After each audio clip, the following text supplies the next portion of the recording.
So it's only meant for web server applications, right? It's an HTTP gradient flow policy. In this context, a client is a web server application versus a Grails application that will credit the user to the authorization server to get a code, right? And with that code, we can, on the background, request an access. So let's see an example. We reach an application. This is a server-side application. So no AngularJS, no front-end operated. It's monolithic or server-based. And we have the typical login with Facebook button. That could be linked like this. The important bits are in color.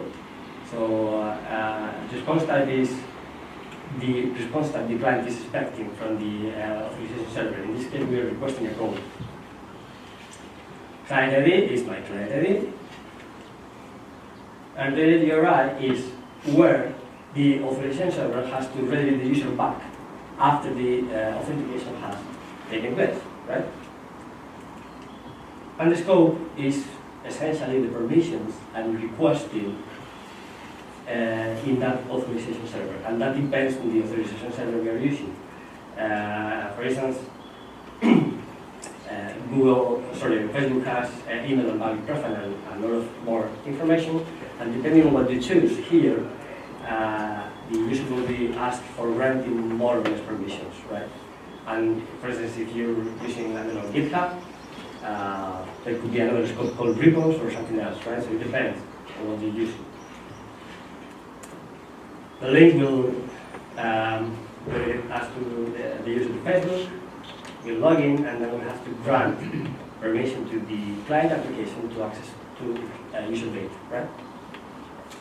If we click OK, then we go back to our server-side application with the code in the URL, right? So far. So what we do with that code is we make a server-side request to an endpoint. This is the case of Facebook. This is the grant that we're using, which is authorization code. We have to send the code we got from the URL. The rest of them are basically manipulatable. And what we get is an access token, right? So the idea of all the grant types is I need to get an access token somehow, because it's the information I have to pass to backend to authorize the code. Token type is always going to be better in Auth2. Expiration is optional. In this case, it's 1 hour, it's in seconds. And request token is an optional feature that I will explain later. There is a small variation of this grant type, which is called the implicit grant. The implicit grant is for client pure JavaScript frontend, right? They're running in the browser or also for mobile apps, where the client credentials cannot be guaranteed because it's a JavaScript file, so if you put any password there, anybody can see that. So there should be another way to do that without using a client secret. The trick here is that we're requesting an access token directly, not a code for an access token, but an access token directly. So this is now my application. You can see here the typical hashbag of AngularJS application. You click the button. The link is very similar. The only difference is that the response type is token instead of code. The rest of the things are the same.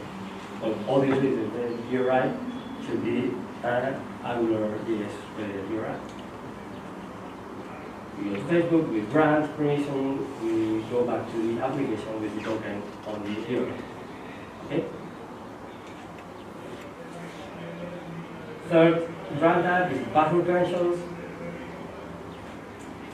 This is the grant type designed when you basically collect username and password, right? It's viable when the client is of that API is built by you, right? For example, the official website of your API or your official mobile application. So let's say that, for example, we have a mobile application that is going to be accessing our API for authentication. Here, no, think that on this brand there's no Gradient-based flow because this is a mobile application. We are not bringing it to anywhere. Instead of we're collecting the username and the password from the application, collecting the mobile application directly, and making a server-side request, or in this case a mobile request. So on the application code, when the user clicks on login, we make a post request to a similar ID. This is the grant tag you're using, which is password.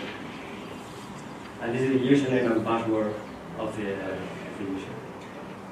Obviously, client ID and client secret, the request. And if it's valid, we receive a response similar to the other ones.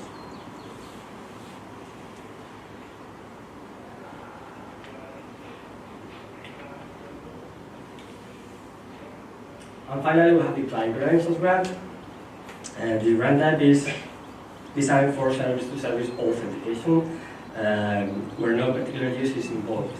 That's useful when a microservice is calling another microservice.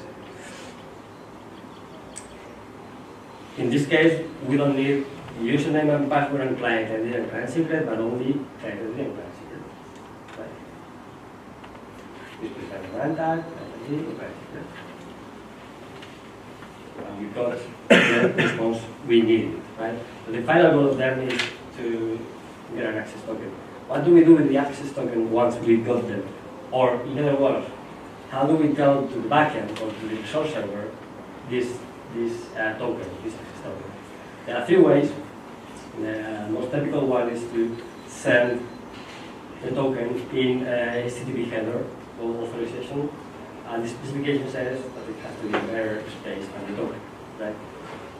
There are two alternatives to this way, because think about, for instance, if you have an image that you want to protect, that will be a GET request, so you can basically specify headers on the image link.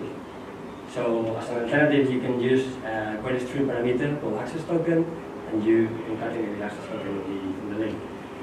And the other third alternative is to use the post block, right? With any of those mechanisms, your resource server will receive an access token and he will have to have a mean to validate that access token, right? Because Google or I guess your own official server, whatever.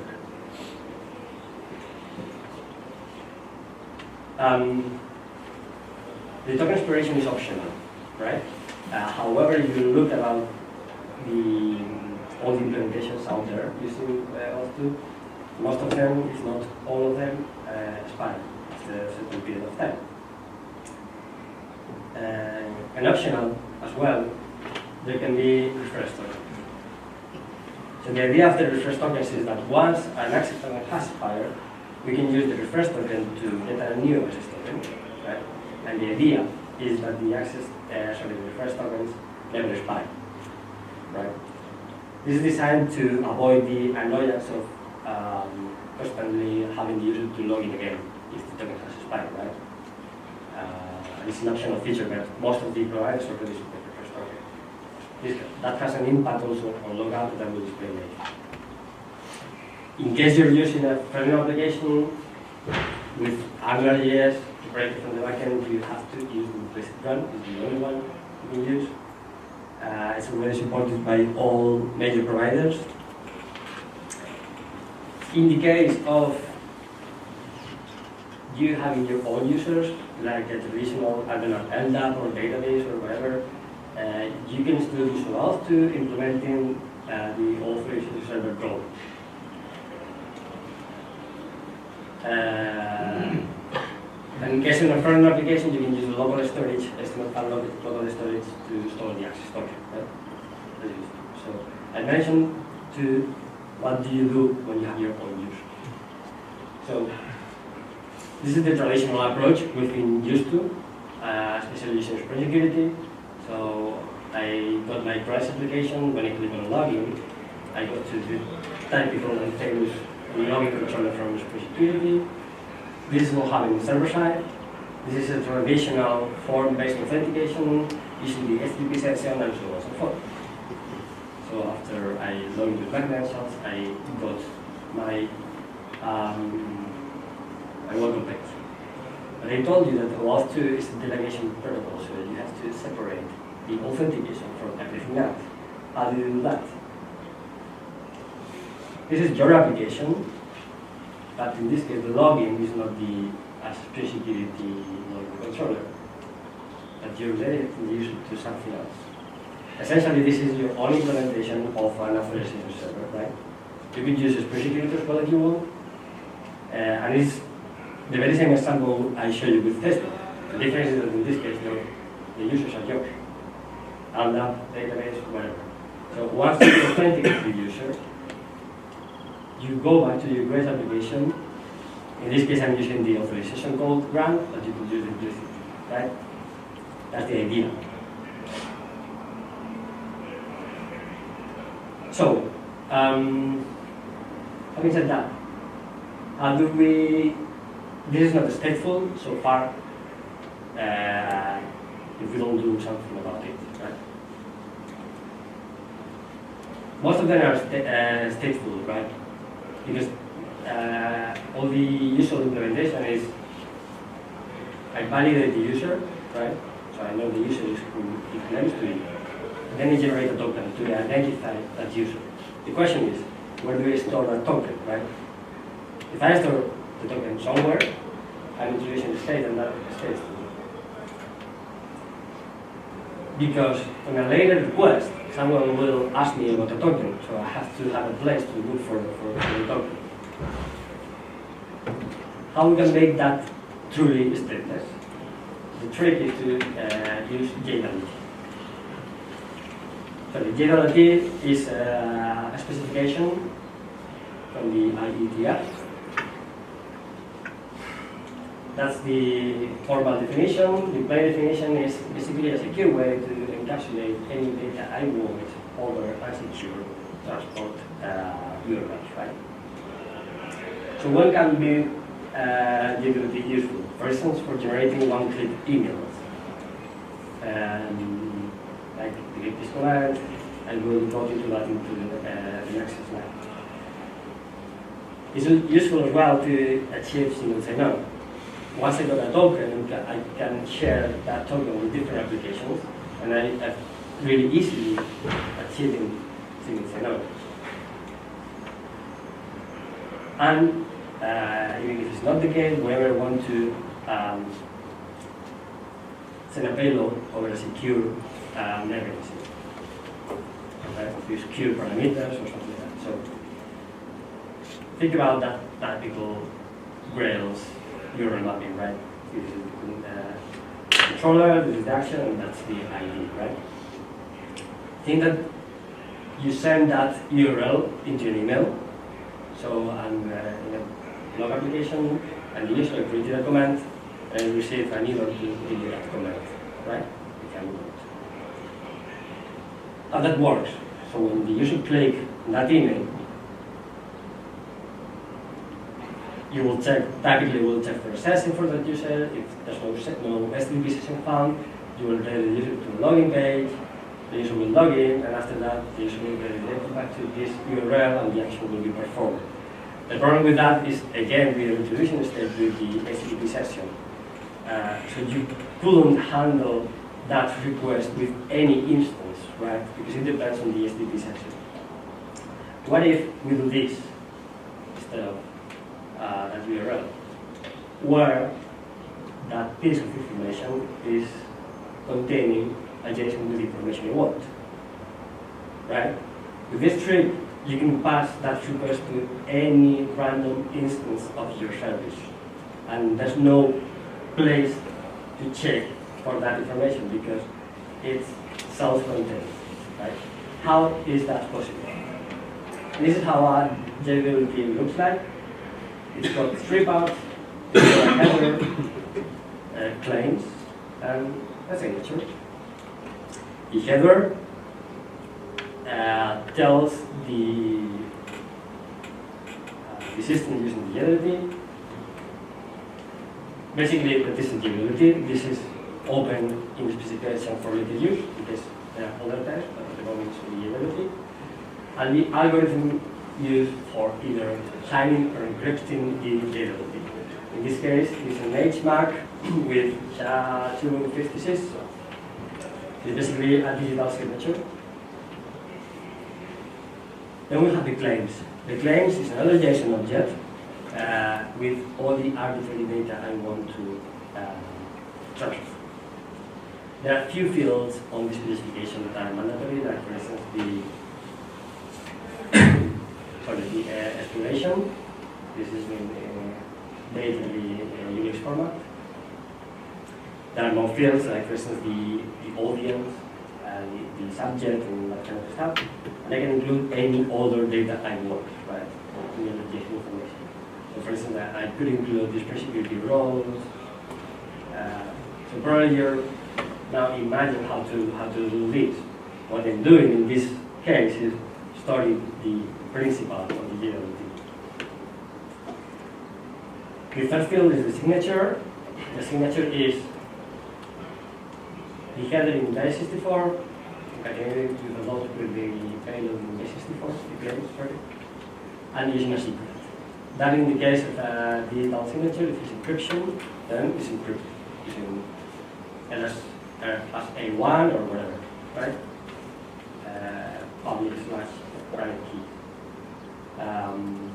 That means that, well, this is different, right? Instead of sending the client a random, useless a string with a lot of characters that is meaningless for everybody, you're using something which is meaningless for the user, but it's meaningful for us, right? Because we know how to decrypt that, we know how to parse that information, and we know that it is impossible to change that. There's a way to tamper that data. Why? Because whenever you change anything, right, the signature will not match, right? So the trick is store the principal on the JWT. In that way, you don't have to check anything, right? You just have to decrypt on the request the JWT, and you have all the information you want. Okay? You can store that as you were doing before on the local storage or whatever you want, because there's no way for a user to modify that data. And this is really important because if you think about REST, the two last letters are state transfer. State transfer is something that very few people does. Everybody thinks that REST is JSON over HTTP. Sorry, but it's not. It's not only that, right? State transfer means that the client has to transfer its state on the request. And we're effectively doing that in this case. Some tips and tricks. JWT claims and also the header is by default signed with a digital signature as per JWT specification, which is JSON web signature. That means that it prevents the content to be tampered, so nobody can modify that, because if anybody does, it basically the JWT is invalid. However, it doesn't prevent someone to read the value, right? Why? Because I told you it's base64 encoded, so you can base64 decode and you will get the information. So if what you're storing inside the JWT is sensitive information, you should encrypt it, right?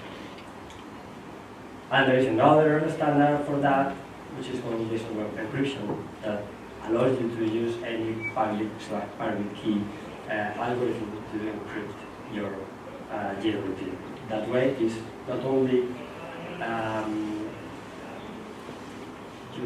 prevent to be tampered, but also prevent for the user to see the content. Right?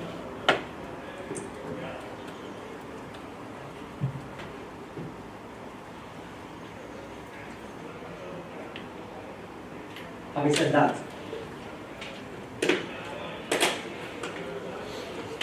with this approach, it's impossible to log out.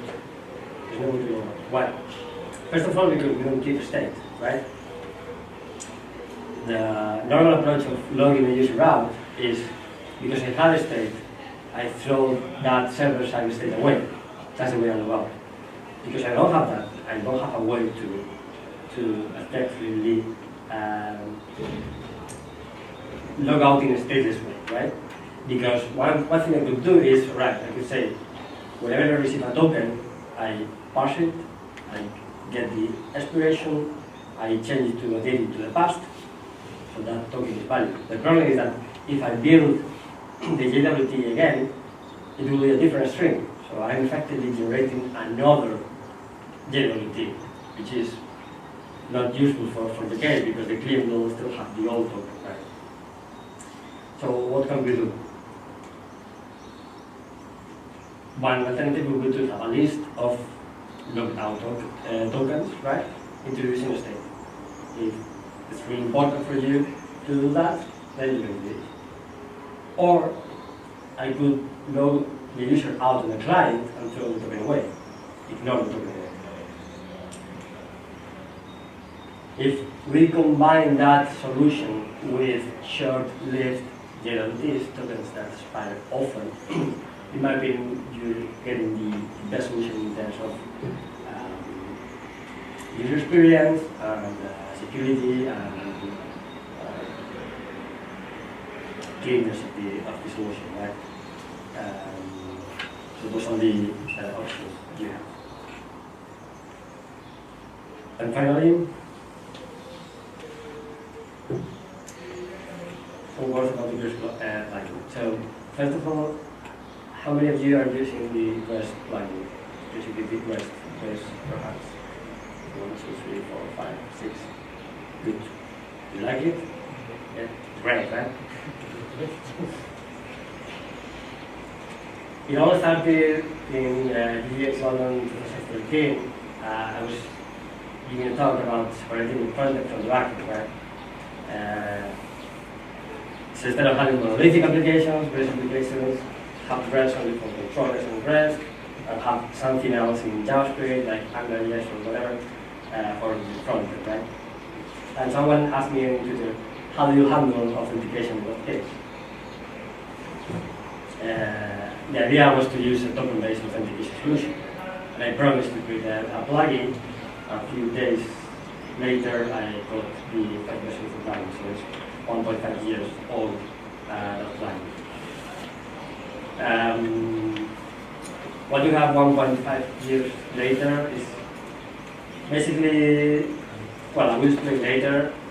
It's kind of successful plugin because I've received a lot of contributions because there's many people looking for a more versatile approach in Spring Security.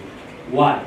Because I told you the Spring Security way, the traditional one, is form-based authentication, is HTTP session-based, and that doesn't play very well when you're using REST only in your controls, right? So there's a lot of people looking for answers on this respect. Well, I got a lot of thanks to users from here, which is great, so that treated me to still working with plugins, right? It's now 71 stars on GitHub, so I kindly ask you to start the plugin GitHub to reach 100, right? Also, if your company is using the plugin, I would like to know, because I would like to showcase that on the plugin homepage to encourage more users to use the plugin.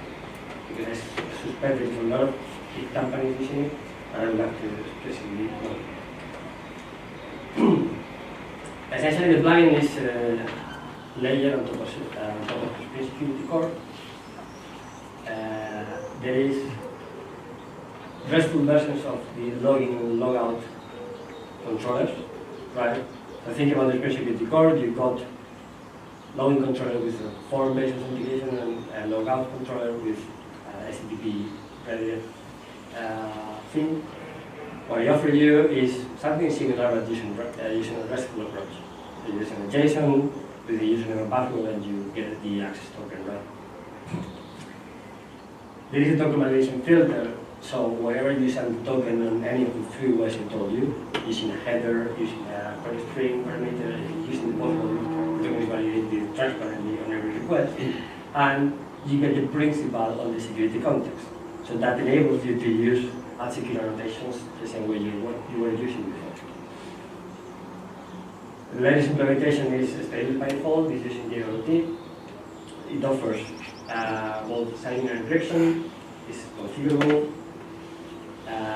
In case you want to use any kind of storage for the token, there is support for MemCached, Redis, Born, and Rails cache. The implicit brand is supported through third-party providers. The idea is that from your application, you can jump to any other provider like Google, Facebook, or whatever, and then come back to your application, and from there generate a token of your application back to your client. That's the aim. That's basically the LC 6750 support.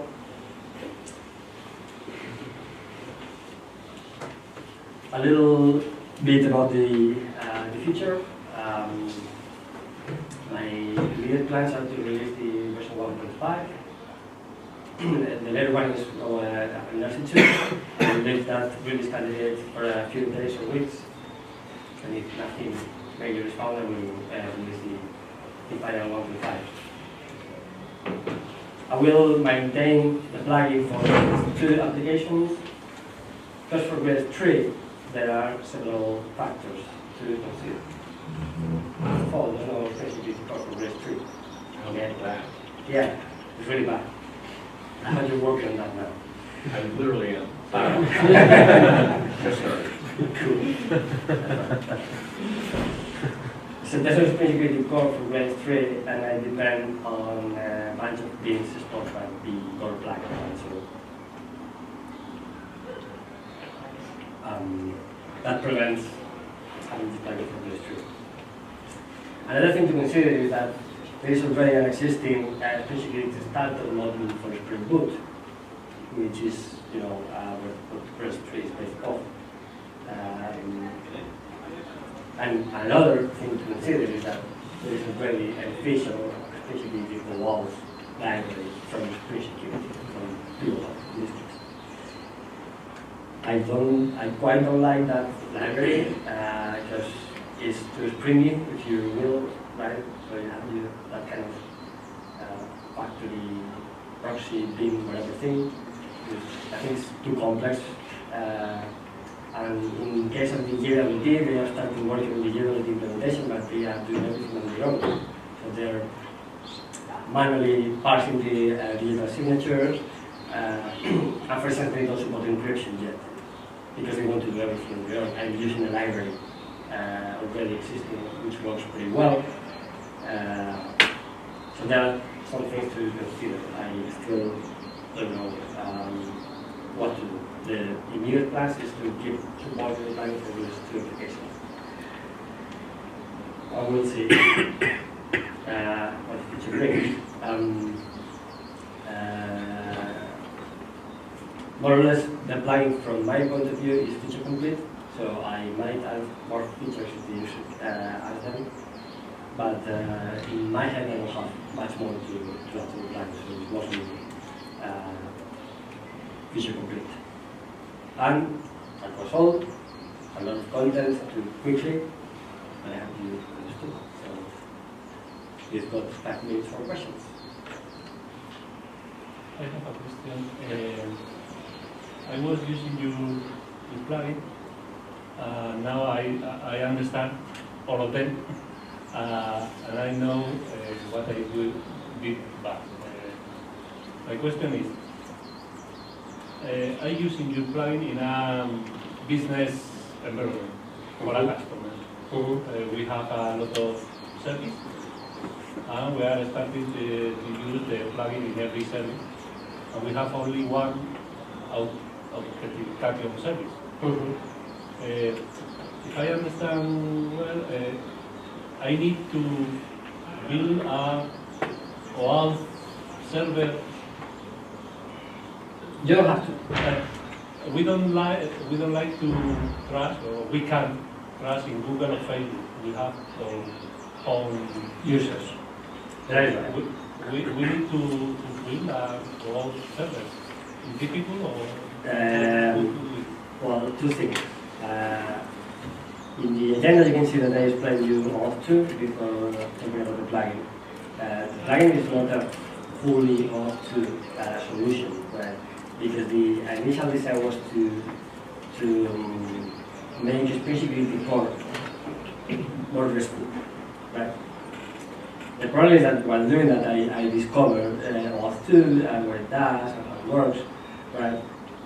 So I've been spending the last months migrating some of my implementations to involve those solutions, right? So for instance, if you think about the login endpoint is a RESTful way of the login control. It's essentially that. So instead of form-based username and password, using JSON, right, and you receive JSON back with the token. The problem with that is that now the response is auth2 compliant, but the request is not. Because if you remember, there is a password grant, which is not sending JSON. It's a post with client ID, client secret, username and password, right? So to answer your question, do you need to implement your own authentication server? You do if you want to use auth2, obviously, right? How do you do that? You create a microservice only for authenticating the users. And you can use any library for doing that. I mean, you could use Grace application with my plugin, right? And have all the other applications redirecting the user to that microservice. That's, it's kind of an application only for authenticating users. You redirect there with a redirect URI to go back. You authenticate the users, and after that, you redirect back with the token on your run. And you can use my plugin already to do that. So if we have Grace AD, No, it's not. it's possible. It's possible. Yeah, that's correct. Any other question? How that works exactly what you are saying? You have like an application with the space security, the plugin, that's just a microservice, is deployed in a Tomcat Yeah. where you from authenticate, get the access token. Then I have another application, we have the business logic, where I would like to use the space security code with the annotations because I have different roles. Yep. I send the token to that application, and I will need to authenticate to the other application. Yes. So, yes, in that scenario, so the authorization server, I think is clear, no? So you authenticate the user, you generate a token. So what do you do on the client application if you're using Grace? The simplest approach would be to create a filter, Grace filter, to read the token on the request. And what you have to do is basically validate that token against the authorization server to get the user details, right? And you put that information into the security context. That's what you have to do. There is an alternative that is overkilling for that purpose, is to use this plugin only for the token validation filter, which does exactly that, right? Yeah, but I cannot tell the plugin to authenticate against our server. No, not at this moment, yes. So it's a really simple filter that you have to create, so it's really simple.